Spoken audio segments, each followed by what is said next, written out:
Dari vonis hukuman mati menjadi seumur hidup. Bidik lovers, jangan lupa support channel ini dengan cara subscribe, like, share, and comment, dan hidupkan lonceng untuk menerima notifikasi terbaru dari Bionest TV. Dari Medan diberitakan Majelis Hakim Pengadilan Tinggi Medan, Sumatera Utara mengubah vonis mati untuk 3 kurir narkoba jenis sabu-sabu seberat 52,5 kg dan 323.822 butir pil ekstasi menjadi penjara seumur hidup.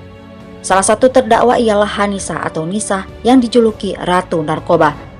Dikutip dari Detik, 3 terdakwa itu merupakan warga Kabupaten Biren Aceh, yakni Hanisa alias Nisa 39 tahun, suami Nisa bernama Alriza alias Riza Amir Aziz 29 tahun, dan terdakwa lainnya bernama Maimun alias Bangmun 54 tahun.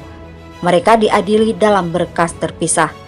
Majelis Hakim PN Medan menyatakan 3 terdakwa terbukti bersalah secara sah dan meyakinkan melakukan tindak pidana permufakatan jahat untuk menjadi perantara jual beli narkotika golongan 1 dalam bentuk bukan tanaman yang beratnya melebihi 5 gram. Sebelumnya PN Medan menjatuhkan vonis pidana mati kepada 3 orang terdakwa tersebut. Vonis itu ditetapkan hakim pada awal Mei 2024, namun kini para terdakwa divonis hukuman seumur hidup.